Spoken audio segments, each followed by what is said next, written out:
Buenas tardes a todos.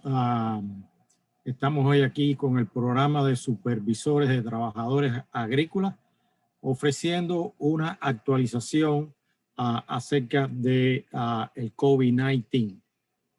Programa ayuda con información de cómo reducir los riesgos y proteger a los trabajadores. Este programa es parte del programa de capacitación de supervisores de trabajadores agrícolas. Mi nombre es Ricardo Dávalos, del Departamento de Agricultura de la Florida y Servicios al Consumidor, y me acompañan hoy a César Azuaje y Jonael Bosques, también de UF IFAS, y les voy a pedir a ellos que se presenten. César. Buenas tardes a todos. Mi nombre es César Azuaje. Como Ricardo mencionó, trabajo para la Universidad de la Florida en el servicio de extensión, en la parte de agricultura. Y bueno, es un placer estar aquí con ustedes. Gracias. Jonael. Buenas tardes, mi nombre es Jonael Bosques, de la Oficina de Extensión del Condado de Hardee, agente agrícola, y yo voy a ser el moderador de algunas de las partes de esta conversación. Gracias. Como dijimos, este programa provee actualizaciones de seguridad para supervisores de trabajadores agrícolas y nos ayuda a cómo reducir los riesgos y cómo proteger a los trabajadores. Es importante que sepamos que esta presentación fue desarrollada por este programa, como dijimos, de capacitación de trabajadores agrícolas. El contenido que compartimos aquí hoy se basa en la información disponible más actualizada y reciente del Centro de Control de Enfermedades, conocido por sus siglas en inglés como CDC, el Departamento de Salud de la Florida, así como otras agencias y organizaciones relacionadas que nos ayudan con la comprensión científica del COVID-19 y las implicaciones que puede tener para la salud humana. De ninguna manera pretendemos tener ningún conocimiento científico de la salud humana, más allá del alcance de conjunto de conocimientos que antes mencionamos. Y por supuesto que sí tenemos una comprensión del ambiente de trabajo, de las personas que supervisan a los trabajadores agrícolas en la Florida, y el objetivo de nosotros es educar a nuestra audiencia con recomendaciones para garantizar ambientes laborales seguros y saludables, tanto dentro como fuera del lugar de trabajo, así como establecer estrategias para reducir los riesgos en la agroindustria. Si bien esta presentación fue diseñada para los supervisores de trabajadores agrícolas, también fomentamos el uso de esta información o el uso inclusive de esta presentación para informar a los trabajadores agrícolas y a los propietarios y los administradores y gerentes. Comencemos con ¿qué sabemos del COVID-19? Bueno, lo que sabemos, y ya muchos continuamente hemos recibido información al respecto, es que se transmite a través de gotas de saliva o gotas de mucus. Los síntomas pueden aparecer entre 2 y 14 días después de la infección. Sobrevive en el aire por un tiempo desconocido, no tenemos datos precisos hasta el momento, y hasta un 50% de personas que pueden estar infectadas pueden no manifestar síntomas. Esto es importante y vamos a ver que en el análisis que hacemos en el día de hoy, esto es de suma importancia para establecer pólizas y procedimientos en nuestras compañías. Existen también nuevas variantes emergentes, lo que conocemos como nuevas cepas. La probabilidad de volverse endémico como un virus anual de la gripe es real. Cuando hablamos de, estamos actualmente en una pandemia, pero cuando hablamos de un virus endémico quiere decir que se establece un ciclo en el cual aparece, reaparece y demás. Entonces, bueno, la posibilidad de que este virus se convierta en un virus endémico está ahí. Y otro statement importante es saber que los virus no prestan atención a las fronteras. O sea, en otras palabras, los virus están ahí y se transmiten de una persona a la otra o de un área a otra fácilmente. Según datos tomados el 12 de mayo del 2021 acerca de los nuevos casos de COVID-19 por día, tenemos esta gráfica o este mapa que nos muestra en colores cómo se mueven esos datos. Y básicamente los colores más oscuros coinciden con los números más altos de incidencia. Si vemos analizando especialmente a Florida, está con un color oscuro. Quiere decir que estamos alrededor de los 3,000 o más casos diarios por día. Tenemos a Texas también con números significativos en este respecto. También con datos tomados de esta misma fecha, el 12 de mayo de 2021, tenemos información acerca de las muertes por COVID-19 por día. Y esto un poco que coincide con el número de casos, aunque hay sus excepciones. Hay algunos estados al norte que lo vemos con un color más oscuro, inclusive que Florida y Texas, pero Florida sigue estando alrededor de un número de casos altos cuando vemos la coloración más oscura en esta gráfica o en este mapa. ¿Por qué seguimos en riesgo? Bueno, personas de cualquier edad con condiciones médicas subyacentes sabemos que tienen o tienen un mayor riesgo de desarrollar una enfermedad grave por COVID-19. Ahí vemos igual la Florida con números altos de casos reportados con el color oscuro, color azul oscuro, y debemos entender que personas con enfermedad renal crónica, enfermedades pulmonares obstructivas crónicas, enfermedad cardíaca, diabetes diagnosticada, obesidad, asma, presión alta, posan un mayor riesgo cuando contraen la enfermedad de obtener o de tener complicaciones. Esto es importante. ¿Qué debemos saber acerca de las vacunas contra el COVID-19? Esta información es reciente, del 13 de mayo del 2021. Básicamente, lo que necesita saber, bueno, las vacunas contra el COVID-19 son seguras y efectivas. Pueden tener efectos secundarios después de la vacunación, lo que es normal que ocurra. Y estos efectos secundarios deben desaparecer al cabo de unos pocos días. Por el general, el organismo necesita de 2 semanas después de la vacunación. Si usted ha estado infectado, necesita alrededor de 2 semanas. Cuando usted ha sido vacunado, necesita alrededor de 2 semanas para desarrollar esa inmunidad o esa protección contra el virus. No se considera que tiene la vacuna completa hasta pasada las 2 semanas después de la segunda dosis. Hay vacunas que llevan una segunda dosis, hay otras vacunas que no llevan una segunda dosis. Inclusive ahorita se está hablando hasta de una tercera dosis en algunos casos. Todavía no está confirmado.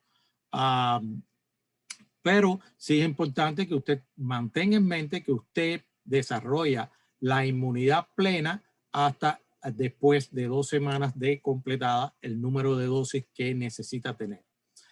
También otra pregunta que tenemos y que siempre es importante es cómo encontrar la vacuna contra el COVID-19 para poderse vacunar lo antes posible. Existen numerosas opciones que vamos a comentar más adelante, pero es importante que usted sepa dónde puede ir para recibir la vacuna. Las personas que reciben la vacuna completa pueden comenzar a hacer algunas actividades que habían dejado de hacer por causa de la pandemia, lo que quiere decir que una vez que usted recibe la inmunización, puede comenzar a hacer ciertas actividades que antes estaban más restringidas. Lo que se sigue estudiando con relación a eso, bueno, aún seguimos aprendiendo hasta qué punto las vacunas evitan que se transmita el virus del COVID a otras personas, incluso que no tienen síntomas. Los primeros datos demuestran que las vacunas ayudan a que las personas sin síntomas no propaguen el COVID-19.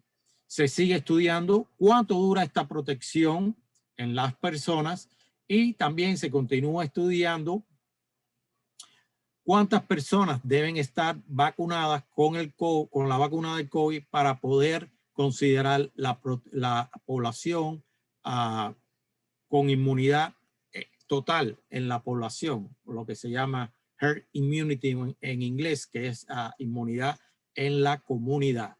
Todavía seguimos estudiando la efectividad de las vacunas contra nuevas cepas que puedan surgir, y esto, por supuesto, esto se continúa moviendo con la dinámica de cómo aparece o cómo se desarrollan estas nuevas cepas.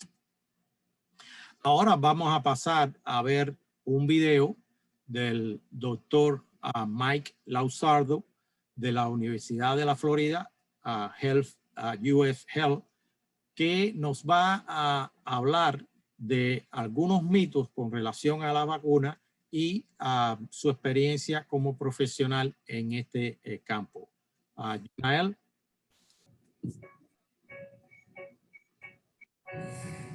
Hi, I'm Dr. Mike Lausardo, the director of UF Health's Screen, Test, and Protect program, and I'm here to bust myths around the COVID-19 vaccines.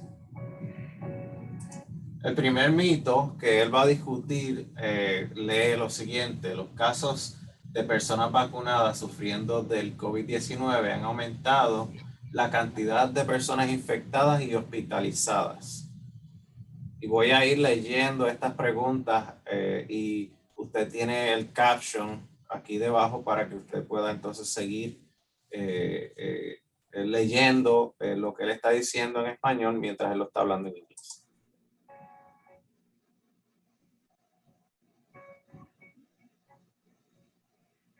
That's false.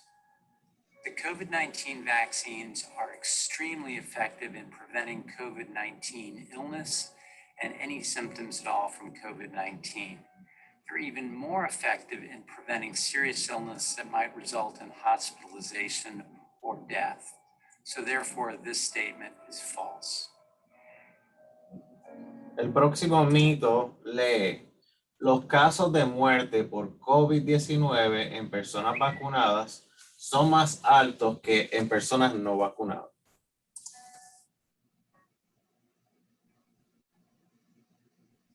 This is also false. The COVID-19 vaccines have been given over 210 million doses throughout the United States, not to mention that other doses have been given throughout the world. Death is extremely uncommon related to COVID-19 vaccination, far less common than it is with other more commonly given vaccinations that all of us have taken ourselves. So therefore, this myth is false. El mito número 3 lee: ha habido muchos errores en la administración de las vacunas contra el coronavirus.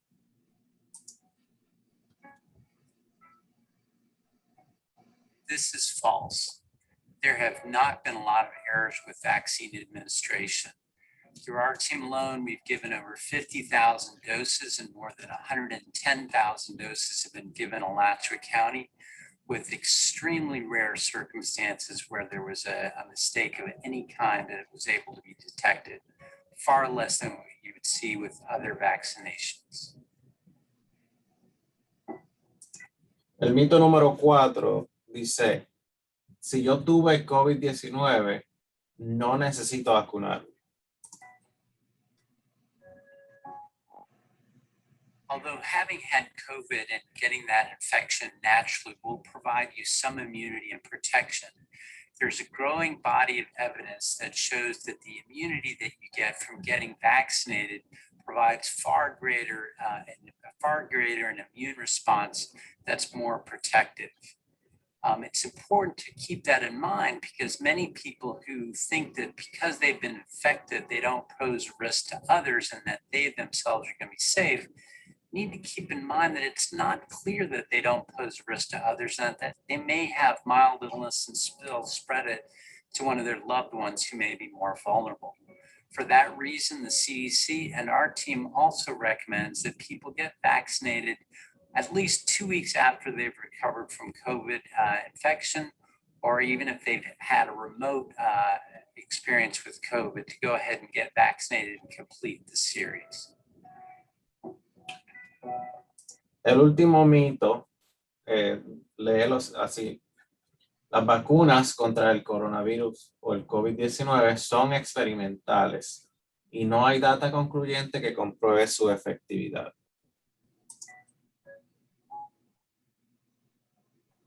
So it's understandable that a lot of people believe that these vaccines are quote unquote experimental. They're not experimental. And the reason why I think people believe this is because the EUA, the Emergency Use Authorization, that is more of a technical term that allows the vaccines to be used before they complete the bureaucratic process to be fully cleared by the FDA after a certain period of time. That FDA formal approval is coming here very shortly. When you look at the numbers of people that have been vaccinated, over 200 million doses having been administered in the United States alone, and increasing by at least 2 million per day. The thought that this is an experimental vaccine is not true. Also, the fact that these did complete a full series of clinical trials and went through the same vigorous scientific process that all the medications in your medicine cabinet have gone through, all the vaccines you've ever gone through, these have gone through that same rigorous process. The difference, a lot of the bureaucratic red tape was kind of taken out of the way because of the emergency which the world was facing. And for that reason, these vaccines are considered extremely safe. And now with the experience of over 200 million doses over the last 6 months, we can have a lot of confidence to say that we can continue to move forward and that these vaccines are not experimental. It's time to do your part.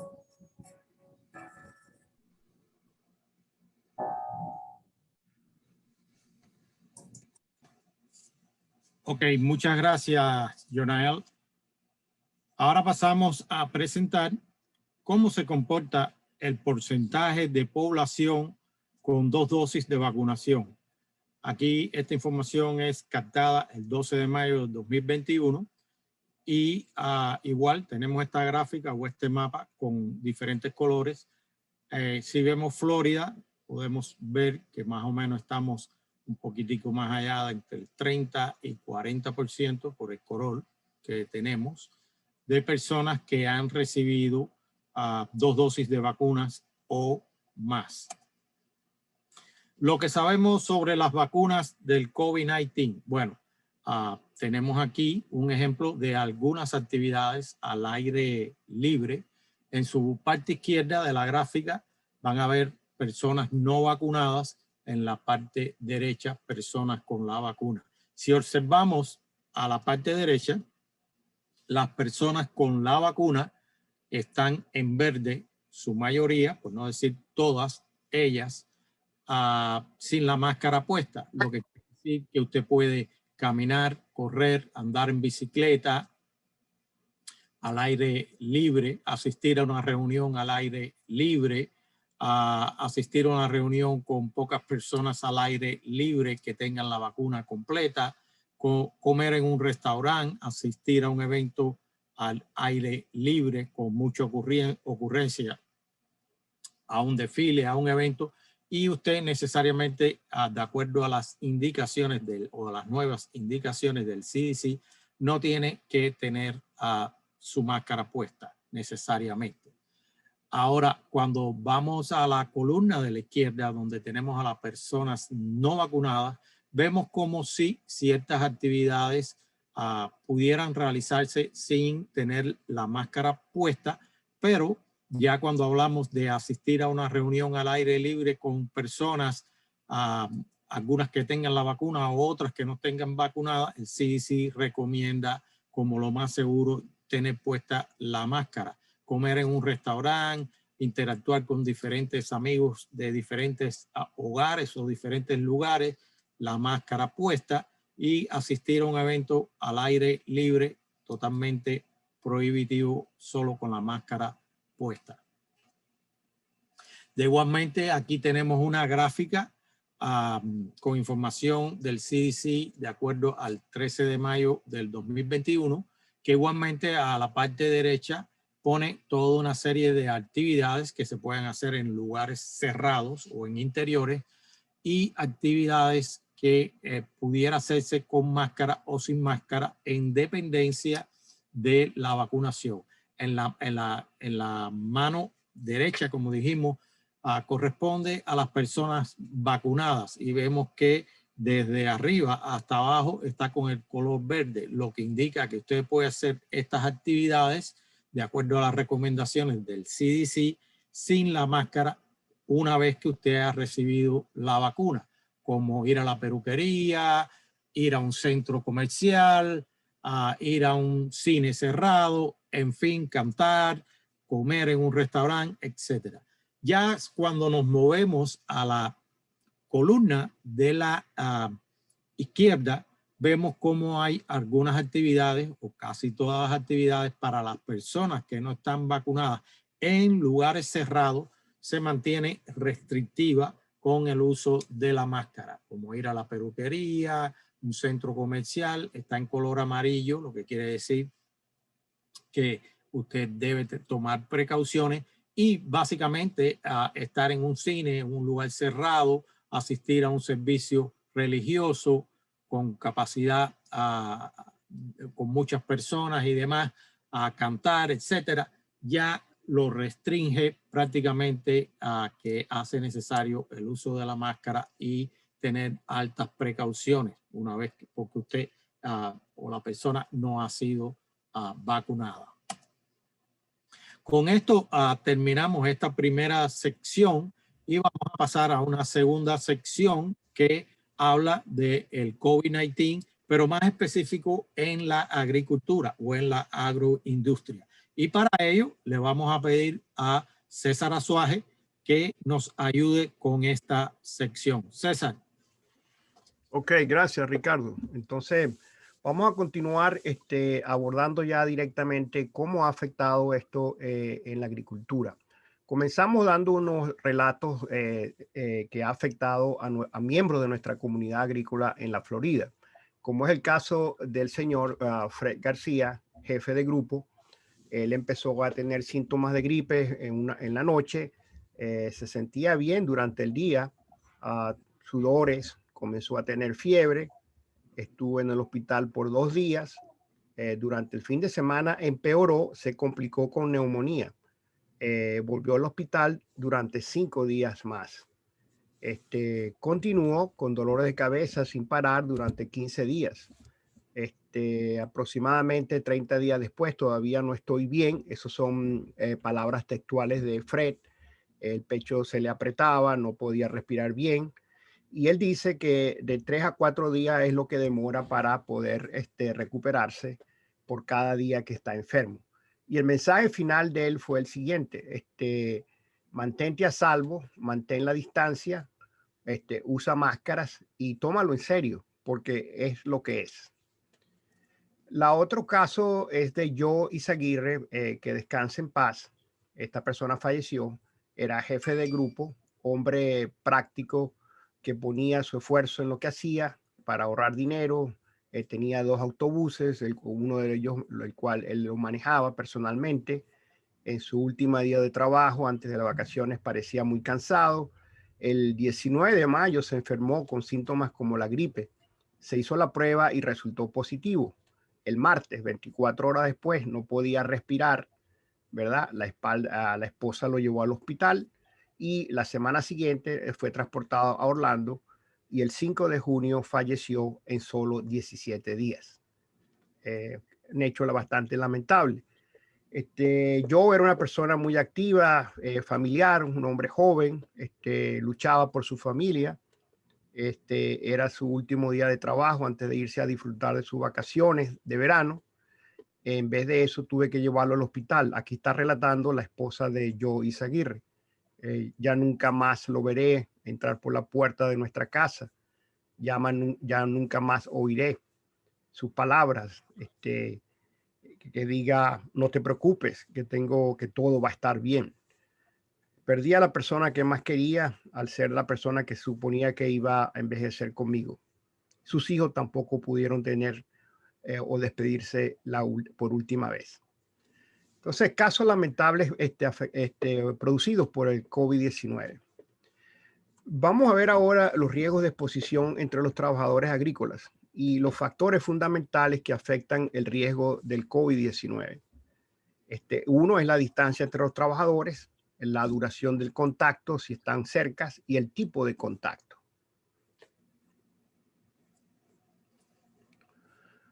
Seguimos con otros factores que afectan el riesgo para contraer el COVID-19, el transporte compartido. De nuevo, el contacto de los trabajadores agrícolas es inevitable en situaciones normales y en este momento pues se hace bastante difícil. Sin embargo, hay que tratar de buscar la manera de cómo ayudar a esto. Uno es el transporte, otras son las áreas que se comparten, como las áreas de la cocina, el comedor, los baños y la lavandería. Estamos hablando de las viviendas de los trabajadores agrícolas en las cuales ellos pernotan, ¿verdad? Vivir en viviendas con muchas personas. Esto es algo muy común, abarrotadas y con multigeneracionales. Significa que personas de diferentes edades. Contacto dentro de los hogares en la comunidad y también el pobre acceso al agua potable. Tenemos en esta tabla, vamos a hacer una comparación entre diferentes comunidades en los Estados Unidos y cómo la diferencia comparándolas contra la comunidad blanca. Vamos a observar específicamente las hospitalizaciones. En la columna primera izquierda aparece la comunidad nativa, indígena y personas no hispanas. Vemos que tiene el 3.5 veces mayor chance de tener problemas con el COVID-19. Luego seguimos en la otra columna, estamos hablando de la comunidad afroamericana también no hispanos. Ellos tienen 2.8 veces mayor posibilidades con el problema del COVID-19. Y la última columna sí nos relacionamos directamente con la comunidad hispana latina en los Estados Unidos, la cual muestra que tiene 3.0 veces posibilidades de contaminarse en comparación con la comunidad blanca. Esta tercera parte vamos a hablar un poco de las precauciones, protecciones de los supervisores y trabajadores. Tres áreas fundamentales vamos a observar: el uso de la mascarilla, las medidas de higiene frecuente, protección contra el COVID-19 en los campos agrícolas y qué hacer cuando una persona está enferma. Básicamente vamos a conversar sobre eso. Ok, revisando y detectando los trabajadores con posibles síntomas. Esta es una práctica que se hace al comienzo de la labor. Se puede utilizar un termómetro de infrarrojos sin contacto en la frente, detectar si las personas tienen unas temperaturas mayores de los 100.4 grados Fahrenheit, ¿verdad? Tomar la temperatura antes de comenzar a trabajar o abordar los autobuses. Recordar a los trabajadores que estos termómetros no ponen nada en tu cuerpo y no causan cáncer. Siempre nosotros en nuestra comunidad tenemos problemas con los rumores y dificulta el trabajo. Bien, en relación con la mascarilla, ¿cómo elegir una mascarilla? Esta publicación fue hecha el 6 de abril del 2021. Ok, usted debe elegir una mascarilla. Si vamos al lado, la columna izquierda, ¿verdad? Los dibujos que están coloreados con verde, pueden ver que la mascarilla se recomienda que tenga 2 o más capas de tela lavable y respirable que cubran completamente la nariz y la boca, se ajusten con precisión a los lados de la cara sin huecos y tenga una varilla nasal para evitar que el aire se filtre por la parte superior de la mascarilla. Esas son las que se recomiendan. Las que no debe usar usted son las que están hechas de una tela que dificulta la respiración, como el vinilo, mascarillas que tengan una válvula de exhalación o ventilación que permitan el paso de partículas del virus. Y aquellas que deben priorizarse para los trabajadores de la salud incluyen las mascarillas de respiración N95, que deberían de distribuirse solamente al personal médico. Algunas consideraciones especiales que debemos mencionar en relación con las máscaras o la cobertura de la cara es los cubrecuellos y protectores faciales. Cuando use cubrecuellos, utilícelo de 2 capas o dóblelo para que tenga 2 capas. El uso del escudo facial o protector facial no se recomienda, tiene poca eficacia y se desconoce los resultados. de su efectividad. Continuando con cómo usar la mascarilla, ¿verdad? Vamos a ver de nuevo con estos dibujos en la parte superior. Dice que use una mascarilla que, ¿verdad? Como habíamos mencionado, cubra su nariz y boca y se ajuste bien debajo de su mentón. Se ajuste correctamente a los lados de su cara. ¿Cómo no usar la mascarilla? Alrededor del cuello, sobre la frente, debajo de la nariz, solamente en la nariz, en el mentón, colgando en una oreja o en el brazo, ¿verdad? Eso lo vemos a veces en la calle o en nuestros sitios de trabajo. ¿Cómo quitarse la mascarilla? Bueno, desate cuidadosamente las tiras detrás de la cabeza o estire las bandas de las orejas. Manipúlela solo mediante las tiras o bandas para las orejas. Aquí indica que no toque la mascarilla directamente. Pliegue los extremos externos haciendo un revés de la máscara y evite tocarse los ojos, la nariz y la boca al quitarse la mascarilla. Lávese las manos de inmediato después de quitársela. Mantenga la distancia física en el lugar de trabajo, algo que se ha venido diciendo bastante. Reducir el tamaño de los grupos de trabajo es recomendable. Escalonar los turnos de trabajo, horarios de comida y descanso. Tratar de reorganizar el flujo de trabajadores en cuanto a lo que se refiere al turno de trabajo, horarios de comida y descansos. Usar filas o surcos de campo alternativas, no usar personas contiguas en los surcos de siembra en el campo. Observar y permanecer a 6 pies de distancia. Considere alternar los horarios normales de turnos de trabajo para lograr que los trabajadores estén siempre alrededor de los mismos compañeros de trabajo, mantener, si se quiere, el mismo grupo de personas. En lo que se refiere ya a la vivienda o la residencia de los trabajadores, también hay que tener ciertas precauciones, ¿verdad? O implementar las precauciones.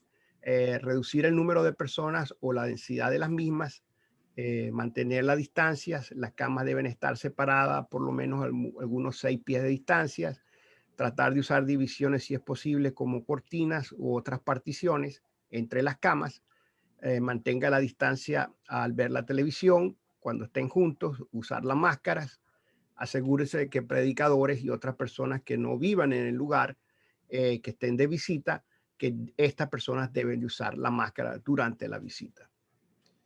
En la área del campo, en la labor, se recomienda implementar barreras cuando sea posible para mantener una distancia de 100 pies entre los trabajadores agrícolas.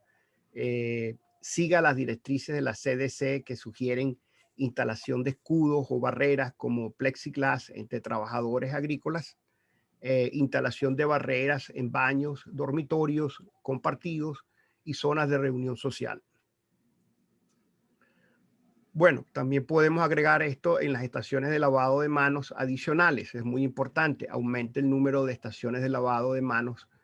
Haga que los desinfectantes de manos, las cubiertas de tela o mascarillas y los guantes desechables estén disponibles y sean accesibles a todos.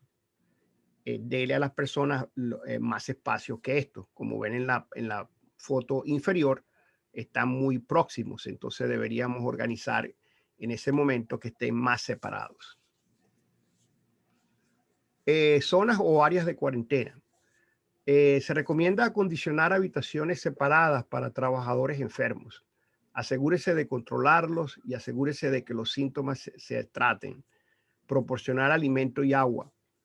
Asegurar transporte a los médicos o llame al 911 si usted enfrenta una emergencia.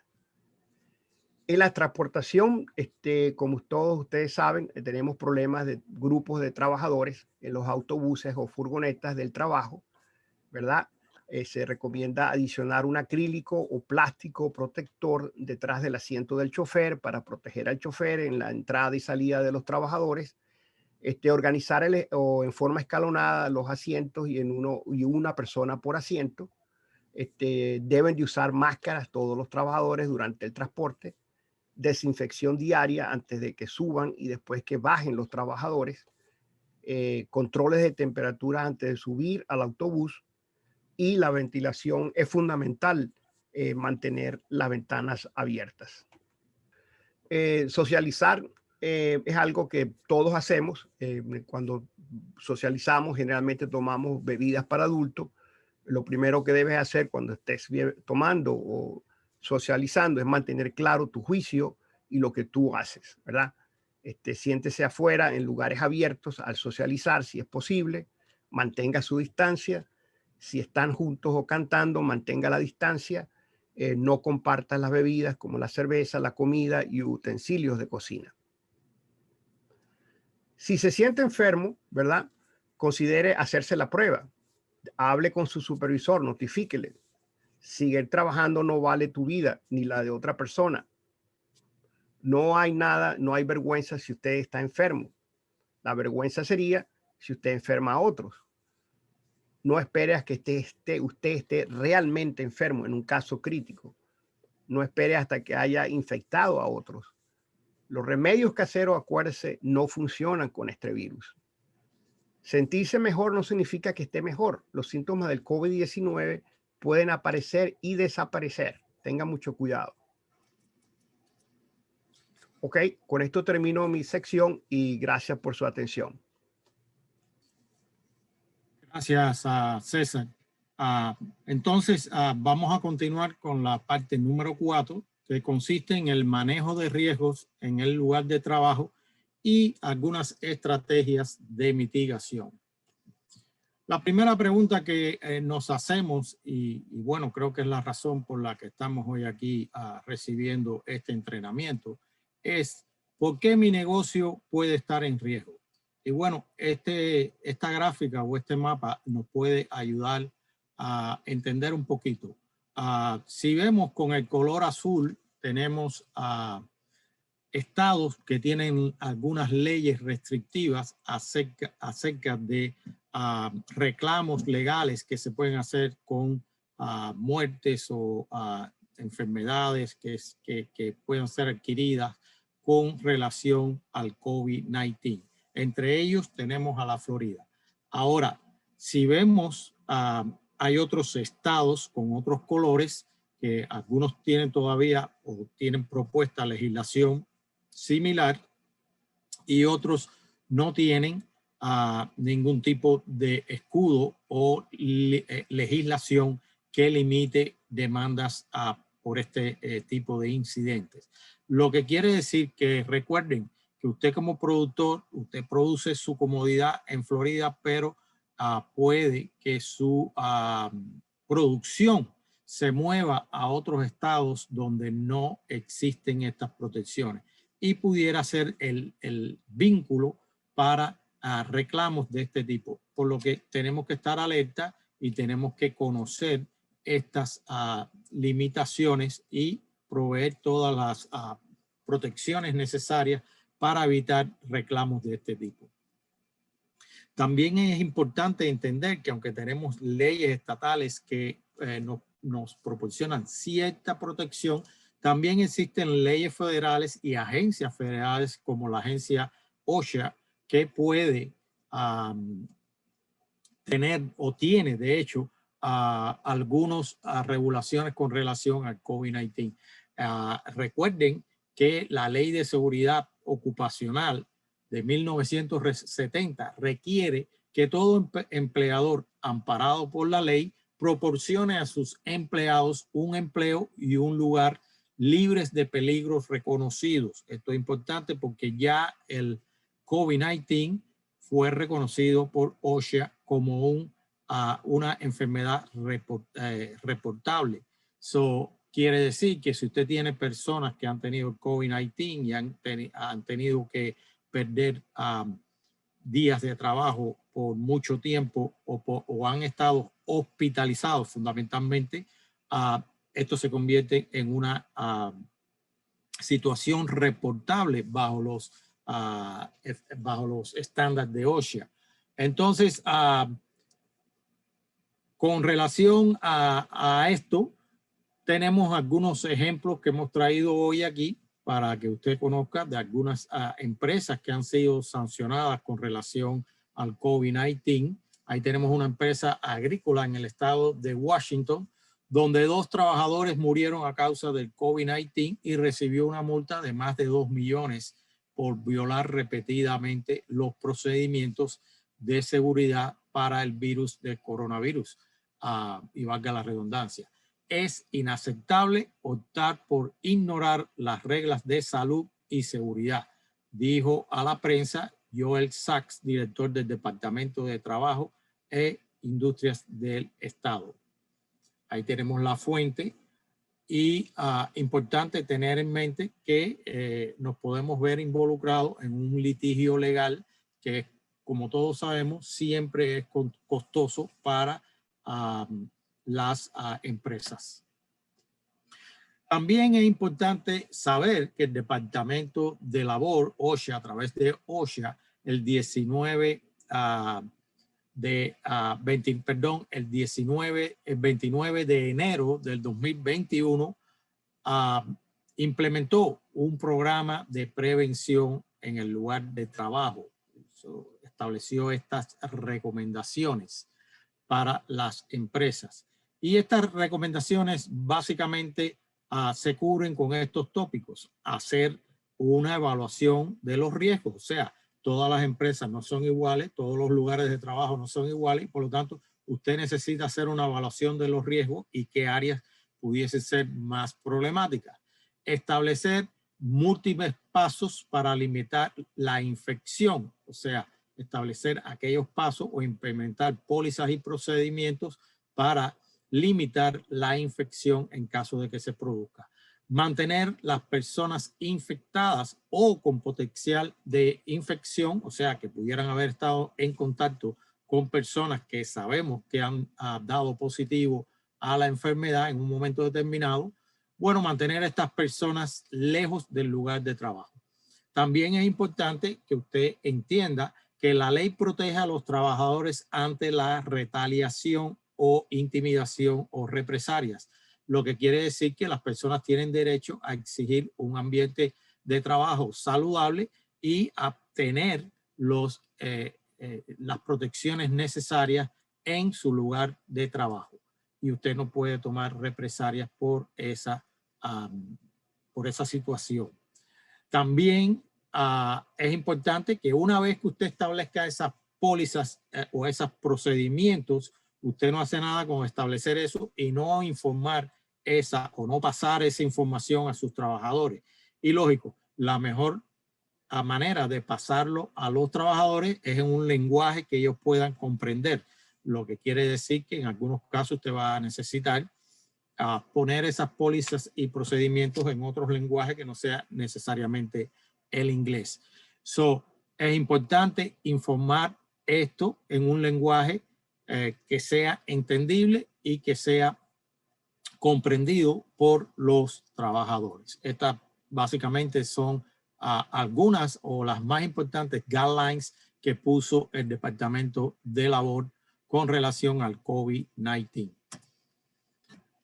Otra pregunta que nos hacemos y que tiene que ver con todo este aspecto económico, legal de la enfermedad es ¿cuánto nos cuesta cerrar una línea de trabajo? ¿Cuánto nos cuesta entrenar a una persona, reemplazar a una persona que se nos puede enfermar o inclusive que puede llegar a la muerte y tenemos que reemplazar esa persona?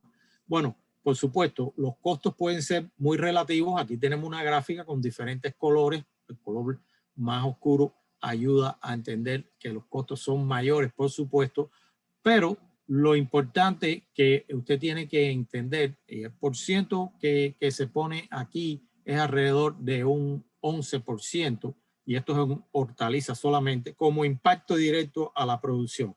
Pero si usted analiza, usted puede tener muchos otros costos asociados como impacto indirecto por situaciones con el COVID-19. Usted puede tener un contrato, por ejemplo, con una cadena grande de distribución, tener un problema con el COVID-19 y esa cadena de distribución le puede cancelar su contrato.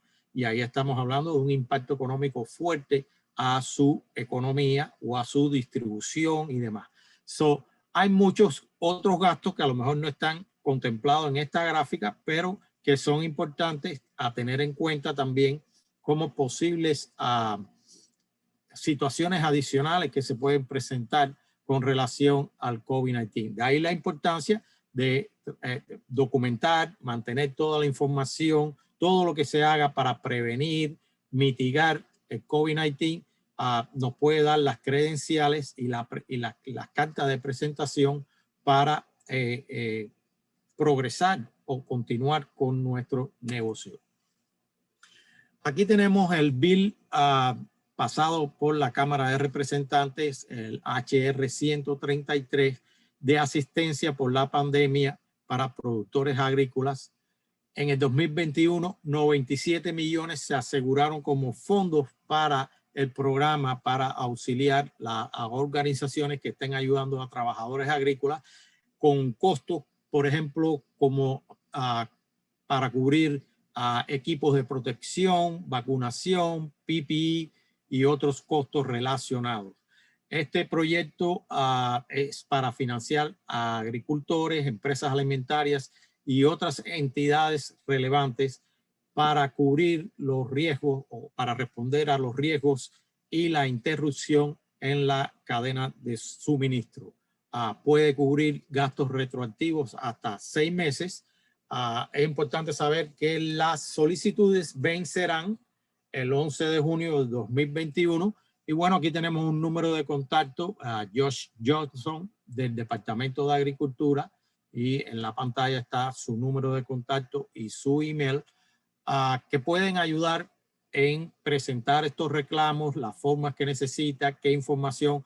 Muchos de estos fondos, debo decir, están disponibles y muchas personas no conocen, y además que no conocen, no saben cómo presentar estos reclamos. Por eso es necesario buscar la ayuda adecuada y tratar de obtener estos fondos como remuneración a esos gastos que pueden haberse incurrido para implementar estas medidas contra el COVID-19. ¿Qué dicen las encuestas sobre el impacto del uso de las vacunas y cuál es el resultado final de todo esto? Bueno, en general, las pólizas de las compañías con relación al COVID-19, un 88% de los empleadores dice que va a requerir o va a recomendar y a estimular la vacunación entre los empleados. El 40% manifiesta que quisiera requerir a sus empleados estar todos vacunados. El 32% dice que va a estimular que las personas se vacunen, pero no lo va o no piensa ponerlo como mandatorio. Y el 16% dice que solamente lo requeriría para un grupo de empleados. Solamente un 4% no planea ni estimular ni requerir que los empleados estén vacunados. También hay una tendencia actual de ofrecer ciertos estímulos a las personas o incentivos para que las personas se vacunen. Al 59% planea estimular a los trabajadores o a los empleados para que se vacunen. El 84% planea establecer lugares de vacunación hasta en el mismo lugar de trabajo o ofrecer el lugar de trabajo para la vacunación, y un 60% planea pedir a sus empleados que demuestre pruebas de vacunación, y un 61% planea implementar medidas de mitigación y de seguridad. Esto más o menos nos da una idea del panorama general de cómo las vacunas y cómo estas pólizas pueden ser o muchas compañías planean implementarla en su lugar de trabajo. Promover la prevención, las pruebas, así como incentivos de vacunación. Bueno, como dijimos anteriormente, existe una tendencia de estimular este tipo de o las vacunaciones en sentido general. Ahí tenemos algunos ejemplos. En algunos casos inclusive se está ofreciendo hasta $1 millón como un sorteo a las personas que se vacunen y se inscriben en este sorteo. Aquí tenemos un ejemplo como el de Krispy Kreme, que comenzó una tendencia ya en marzo repartiendo una dona gratis a cualquier persona que haya recibido la vacuna del COVID-19. Tenemos también otra iniciativa de el gobernador de Virginia Occidental en un programa de bonos de $100 para jóvenes de 16 a 35 años. En fin, tenemos el caso de Ohio, donde se está ofreciendo a partir del 26 de mayo sorteos con un premio millonario para aquellos que se vacunen con la vacuna del COVID-19, e inclusive a los menores de 18 años se le ofrece una beca en una universidad pública por un tiempo de 5 años. En fin, hay muchas iniciativas de esto, de la estimulación de la vacunación. Hay inclusive empresas que pagan a los trabajadores el tiempo por ir a vacunarse y recibir la primera y la segunda dosis. Recuerden, perder un comprador, perder el acceso a un segmento de mercado, esto puede ser resultado de tener una póliza no adecuada en la empresa. Y esto es importante porque pudiera ser un desastre para alguna de estas empresas. También, como dijimos, si usted está relacionada con empresas a nivel nacional o distribuidores a nivel nacional, aquí tenemos el ejemplo de Aldi, Dollar General, etcétera, que está ofreciendo estímulos. Y si usted tiene contratos y distribuye su mercancía o sus productos con estas empresas, lo menos que usted quiere es que su nombre salga como una empresa que no tiene o no cuida a sus trabajadores y no provee ningún tipo de protección o no está tomando en cuenta estas indicaciones. Existe importante información acerca de diferentes entidades como sindicatos y demás que también están estimulando la vacunación y ponen de muestra a muchos de los datos que tienen. En este caso tenemos aquí como un ejemplo aquí al final de la página el United Food and Commercial Workers International Union, que publicó un nuevo recuento de trabajadores del sindicato que han muerto y reporta que al menos 137 trabajadores de la industria o de la industria de comestibles y demás han muerto como causa del COVID-19. Lo que quiere decir que las estrategias y sugerencias para la mitigación que tomemos, es importante que siempre documentemos toda esta información para poder tener, en caso de que tengamos que enfrentar un litigio legal o tengamos que enfrentar una auditoría, etcétera, tenemos que tener esta documentación. Por lo tanto, es importante establecer y documentar por escrito, como dijimos, con fotografías también preferiblemente, los procedimientos de detección de temperatura. Debemos de documentar cómo se crean estos grupos de trabajo para minimizar la propagación y facilitar el seguimiento de los contactos. No es lo mismo si tenemos a toda la población laboral trabajando unos con otros sin control y se nos produce un caso de una persona infectada, entonces se nos dificulta saber con qué personas ha estado esta persona que ahora manifiesta síntomas y se nos dificulta la prevención. Crear estos grupos de trabajo ayuda con eso. Establecer criterios y procedimientos a seguir durante la cuarentena, así como establecer estas instalaciones de cuarentena. El acceso a máscaras, suministros de equipo de protección personal y otros equipos. Documentar todos aquellos gastos relacionados con el COVID-19 y gastos o incentivos que ofrecemos para la vacunación. Tenemos una lista de recursos que va a estar acompañando a este entrenamiento y tenida en el website de el Farm Labor Program, el programa de supervisores, y es importante que usted sepa dónde buscar. Y bueno, por supuesto, como dijimos, y este entrenamiento está basado básicamente en eso. Seguir todas las orientaciones del CDC y de OSHA para proteger a los propietarios, operadores, trabajadores y familias de los granjas contra el COVID-19. Todas estas orientaciones del CDC, OSHA y otras agencias gubernamentales son bien dinámicas porque este, como sabemos, es un virus nuevo y está cambiando continuamente.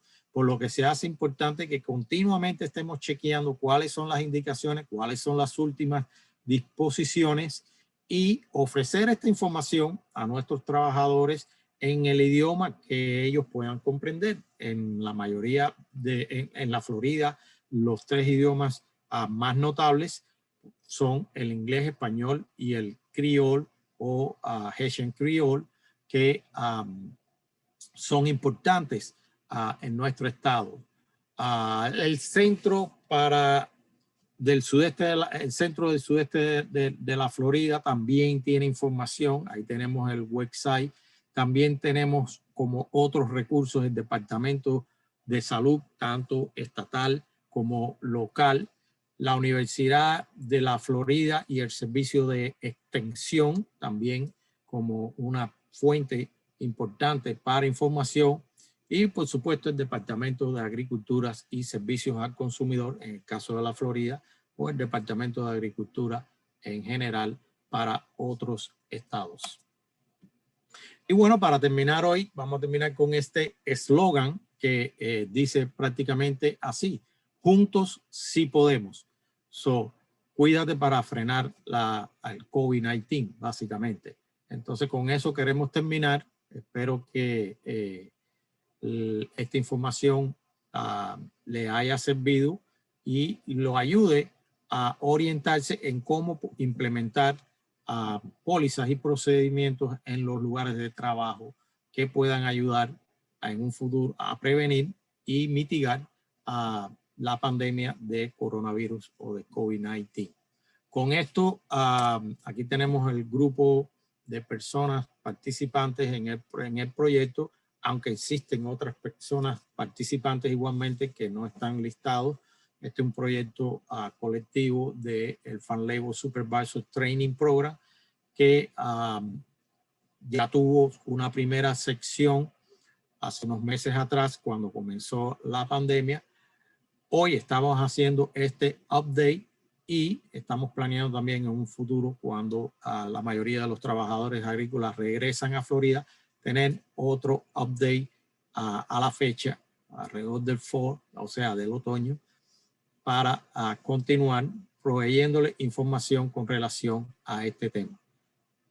Con esto vamos a pasar con Jonael, quien nos va a revisar en el chat cualquier pregunta que tengamos con relación a lo que hemos visto hasta hoy. Y bueno, trataremos de dar la mejor respuesta que tengamos. Jonael. Gracias, Ricardo.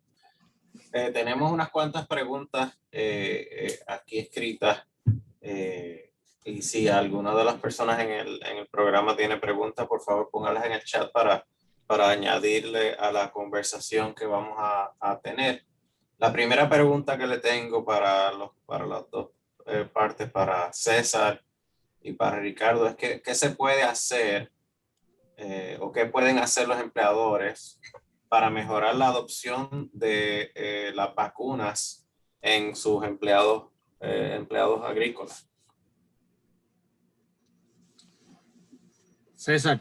Bueno, por mi opinión, yo recomendaría, y Ricardo y yo hemos conversado esto, hay muchos métodos, pero hay que informar y educar, ¿no?, a la comunidad. Son cosas necesarias, ¿no?, la información y la educación. ¿Cómo llevarla a cabo? Bueno, puede hacer una charla, puede a través de folletos que existen, que han sido publicados por el CDC y otras organizaciones. Esos folletos están en español y en otros idiomas. Hablar con su comunidad y traer casos específicos como lo hicimos en esta presentación, lo cual puede impactar a la persona y hacerla cambiar de parecer con lo que se refiere a adoptar la vacunación del COVID-19. Sí, eso es importante. La educación es un factor importante y también que tengan en cuenta que existen numerosas organizaciones que ayudan a los trabajadores agrícolas. Existe también el Departamento de Salud, tanto condal como estatal, donde se puede llamar para tratar de organizar inclusive vacunaciones en los lugares o en los centros de trabajo. Esto al principio era un poco complicado por el tema de la vacuna y refrigeración y demás, pero ya se ha avanzado mucho en este campo y se ofrecen en muchos casos la vacunación en los lugares de trabajo. Sabemos que la comunidad agrícola, ese es uno de los problemas. Por lo tanto, muy buena pregunta, porque ese es uno de los problemas que tenemos. La comunidad agrícola trabaja prácticamente de lunes a viernes, incluido el sábado también. Y entonces se dificulta el acceso a la vacunación. No, muchas veces no es solo desconocimiento, sino también que el acceso se dificulta, puesto que están laborando la mayoría de las veces de lunes a sábado a horario completo. Y entonces, bueno, coordinaciones de este tipo son posibles y las personas interesadas debieran de comunicarse con estas advocacy groups o estos grupos que ayudan a los trabajadores agrícolas y su departamento de salud local y estatal. Quiero hablar un poquito de algo que César mencionó, es la disparidad racial que vimos en una tabla en la parte de él. ¿A qué se debe, en lo que ustedes han visto, a qué se debe esa disparidad racial en que nosotros los hispanos, los africanoamericanos y los indios nativoamericanos tienen mayor probabilidad de ser hospitalizados y morir? ¿A qué se deben esa disparidad con relación a la persona anglosajón? Bueno, se han dado datos, reportes de estudios y de análisis, ¿no? ¿Por qué sucede esto? Y voy a mencionar algunos y Ricardo puede complementar después, aunar más información. Pero se puede mencionar la ocupación, es uno de los factores. La mayoría de estas personas dependen en un 100% de su trabajo diario y no están dispuestos a abandonar porque ese es su medio de sobrevivencia. O sea, no tienen personas ahorros para poder resistir un tiempo sin trabajo. También el acceso, como ya Ricardo mencionó, el acceso a centros médicos, seguros médicos para un tratamiento o para un diagnóstico, ¿no? Eso puede ser también. Yo mencionaría, de acuerdo a los reportes que hay, la ocupación, ¿verdad? El acceso a beneficios médicos, incluyendo el seguro, ¿verdad? Transportación puede ser un problema también. La vialidad, no la transportación que tiene la persona. Eso para mí serían unos factores importantes. Sí, yo creo que coincido con César exactamente. Esos han sido, no necesariamente se ha establecido, o por lo menos hasta ahorita no se ha establecido que sea un componente racial, o sea, que sea la raza la que determine por un comportamiento genético, etcétera, de esta diferencia, sino más bien un componente social, el tipo de trabajo que se realiza, como dijo César, el no poder perder 1 o 2 semanas de trabajo, entonces muchas veces no dicen inclusive que están enfermos, en fin, esperan hasta último minuto porque no tienen seguro y entonces ya cuando llegan a los lugares de emergencia ya llegan con complicaciones más serias, en fin, más o menos esos son los aspectos fundamentales que pueden o que pudieran estar incidiendo en estas comunidades.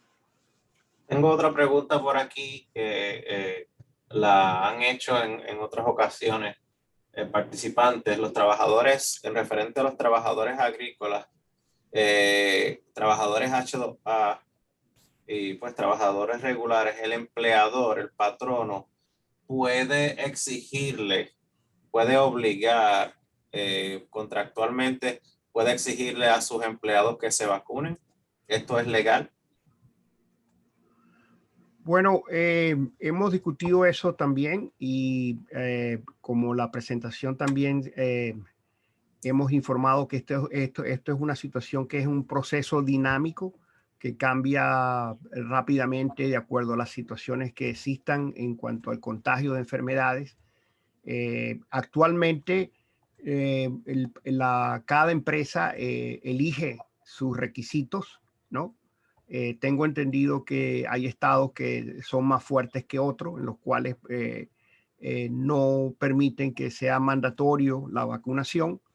Y yo creo que esto es algo que, aunque no tiene un lineamiento de control federal o a nivel nacional, esto es algo que se decide prácticamente a nivel individual, dependiendo de la compañía a la cual la persona va a trabajar. Pero para ser más concreto, creo que a nivel nacional no se exige que la persona tenga que ser obligatoriamente forzada a vacunarse. Pero de nuevo, esta dinámica puede cambiar de acuerdo al sitio y a la empresa y a la localidad en que se encuentre el trabajador. Ricardo, tengo una pregunta o quiero que nos cuentes de tu experiencia con el COVID-19. ¿Cómo te afectó eso personalmente a ti? Esa es una interesante pregunta. Bueno, ya que tú lo dijiste, sí, yo recientemente tuve COVID o me contagié con COVID. Realmente debo decir que la experiencia no fue nada placentera. Desarrollé la enfermedad. En un principio pensé que era solamente un flu o un catarro y eso se desarrolló muy rápido y terminó en complicaciones de pulmonía en ambos pulmones. Y bueno, para resumir, como digo yo muchas veces en un dicho, la historia larga corta, hoy estoy aquí con ustedes y estoy hablando del tema, pero sinceramente les digo que la enfermedad trae mucho cansancio, trae mucha falta de aire. Yo llegué a un momento que estaba dando una clase a las 2 de la tarde y a las 5 de la tarde ya yo estaba totalmente con falta de aire y tuve que acudir a los servicios de emergencia. Gracias a Dios que fui a los servicios de emergencia rápidamente porque de otra manera se hubiese complicado el panorama un poquito más. Si llego a esperar al otro día, hubiese sido, o supongo que hubiese sido más complicado. Una vez que yo lo contraje, por supuesto, todo el mundo en la casa lo contrajo, mi esposa, mi hijo lo contrajo. Ellos los pasaron con síntomas menores, pero yo, debido a que tengo una condición subyacente como la diabetes y la alta presión, de ahí deduzco que por esa razón las complicaciones fueron un poquito mayor, creo.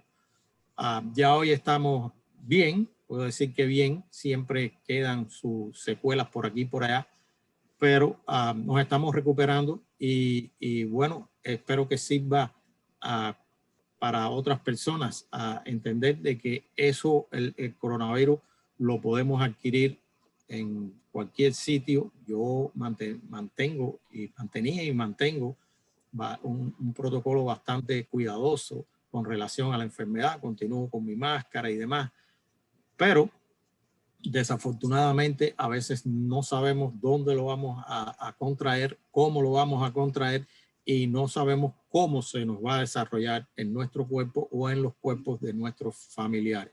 Eso hay que tener precaución y mantener la precaución. Esa es mi experiencia. Gracias por compartirla. César, tengo una pregunta. Hemos hablado de que la situación es dinámica. Estamos básicamente mirando cómo hoy los números están bajando. En Florida ahora mismo casos nuevos. Estamos hablando de contagios diarios. Están reportando un 3.75%. Eso no es igual en todos los condados, obviamente.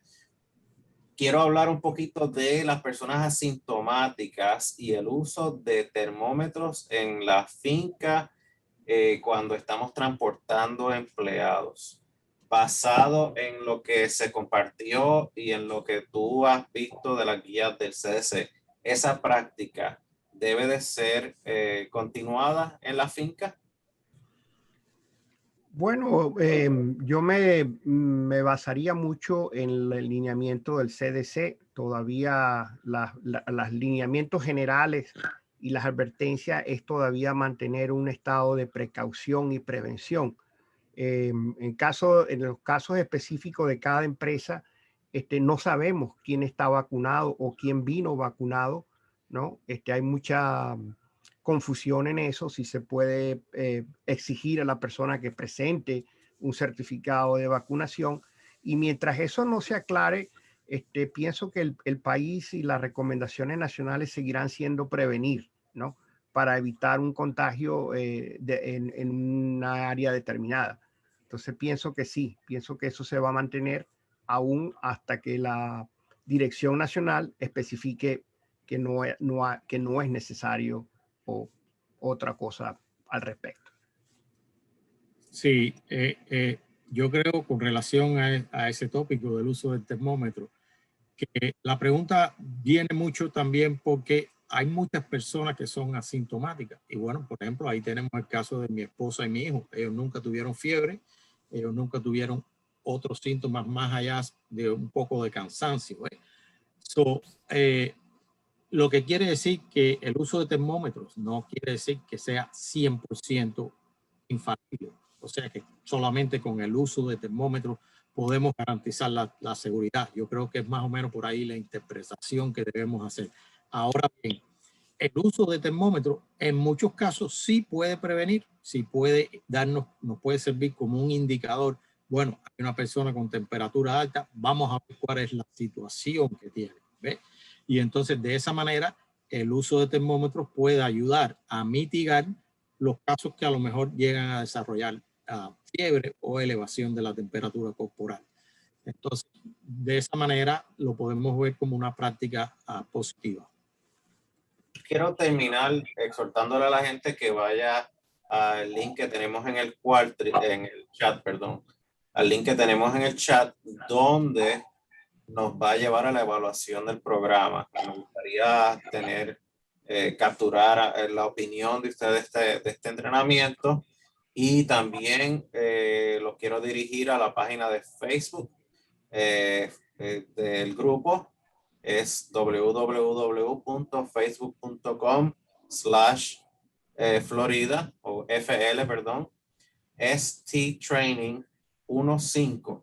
Eso los va a llevar a la página de Facebook del grupo, donde usted va a poder adquirir mayor información al respecto, anuncios de entrenamientos que van a seguir, contactos de personas que están en el grupo, y así le podemos ayudar. Contacta a su oficina de extensión para mayor información en cuanto a requerimientos de protección para empleados de la finca y información de producción agrícola también.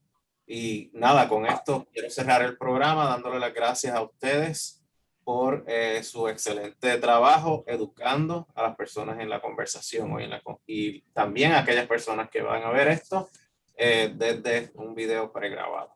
Gracias a ustedes. Gracias a todos. Gracias.